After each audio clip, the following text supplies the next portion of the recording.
রাজ্যে চালু হচ্ছে গুন্ডা দমন আইন। পুলিশের হাতে কি কি নতুন ক্ষমতা, কোন কোন শাস্তির বিধান, জানুন সবিস্তারে।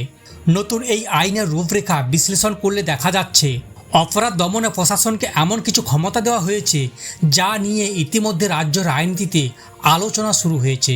পশ্চিমবঙ্গে সমাজবিরোধী কার্যকলাপ এবং সাংগঠনিক অপরাধ রুখতে কার্যকর করা হচ্ছে গুন্ডা দমন আইন। শুক্রবার বারুইপুরে গিয়ে সেই আইন কার্যকর করার কথা জানিয়েছিলেন স্বয়ং মুখ্যমন্ত্রী শুভেন্দু অধিকারী। নবান্নের তরফ থেকে জানানো হচ্ছে আইন শৃঙ্খলা পরিস্থিতি আরও মজবুত করতে এবং অপরাধীদের মনে ভীতি সঞ্চার করতেই এই কড়া আইনের পদক্ষেপ।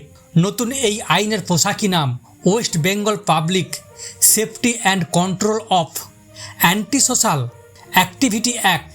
ওয়াকিবহল মহলের মতে এই আইন বলবৎ হওয়ার পর পুলিশ ও স্থানীয় প্রশাসনের ক্ষমতা অনেকটাই বৃদ্ধি পাবে। নতুন এই আইনের রূপরেখা বিশ্লেষণ করলে দেখা যাচ্ছে অপরাধ দমনে প্রশাসনকে এমন কিছু ক্ষমতা দেওয়া হচ্ছে যা নিয়ে ইতিমধ্যে রাজ্য রাজনীতিতে আলোচনা শুরু হয়েছে। আইনের প্রধান দিক হল বিনা বিচারে 1 বছর পর্যন্ত আটক ও এলাকা ছাড়া করার ক্ষমতা এবং বিতর্কমূলক আটকের ব্যবস্থা রাখা হচ্ছে। নতুন আইন অনুযায়ী প্রশাসন যদি মনে করে কোনো নির্দিষ্ট ব্যক্তি জননিরাপত্তার জন্য বিপজ্জনক হয়ে উঠতে পারে কিংবা কোনো বড়সড় সমাজবিরোধী অপরাধে চক্রান্ত করছে, তবে অপরাধ ঘটানোর আগেই তাকে বিনা বিচারে সর্বোচ্চ 12 মাস।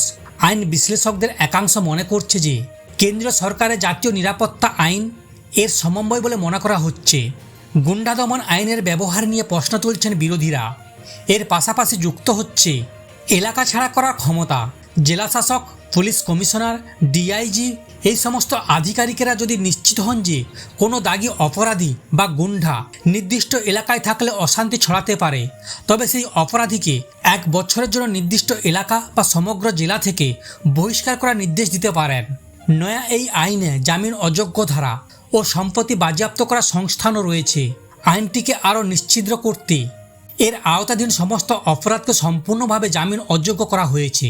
এর ফলে পুলিশ কোনো পরোয়া ছাড়াই অভিযুক্তকে গ্রেপ্তার করতে পারবে এবং আদালত থেকে সহজ জামিন পাওয়া অপরাধীদের জন্য কঠিন হয়ে দাঁড়াবে।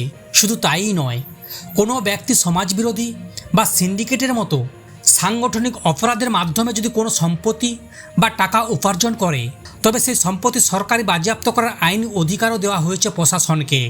গুন্ডা বা সমাজবিরোধী শব্দের সংজ্ঞা ও পরিধি অনেকটাই বিস্তর করা হয়েছে। এতে বলা হয়েছে সিন্ডিকেটবাজ, তোলাবাজি, গায়ের জোরে সাধারণ মানুষের জমি বা বাড়ি দখল করা, বেআইনিভাবে নদী থেকে বালি তোলা, অবৈধ খনি কারখানাকে সমাজবিরোধী কার্যকলাপ হিসেবে গণ্য করা হবে। সাধারণ মানুষের মনে আতঙ্ক সৃষ্টি করে ব্যবসা বাণিজ্য বা স্বাভাবিক জীবনযাত্রায় বাধা দেওয়া সমাজবিরোধী কার্যকলাপ বলে ধরা হবে।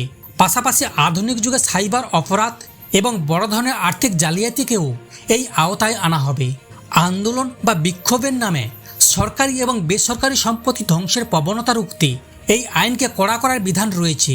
ট্রেন এবং বাস পোড়ানো, সরকারি ভবনে ভাঙচুর, পুলিশের ওপর হামলার ঘটনা ঠেকাতে এই আইনের পাশাপাশি কার্যকর হচ্ছে West Bengal maintenance of public order. এর অধীনে একটি বিশেষ ক্লেম কমিশন গঠন করা হবে। কোনো দাঙ্গা, বিক্ষোভ বা হিংসাত্মক আন্দোলনের জেরে যে বিপুল ক্ষতি হয় তার সম্পূর্ণ আর্থিক ক্ষতিপূরণ চিহ্নিত অভিযুক্ত থেকে উসুল করবে এই কমিশন।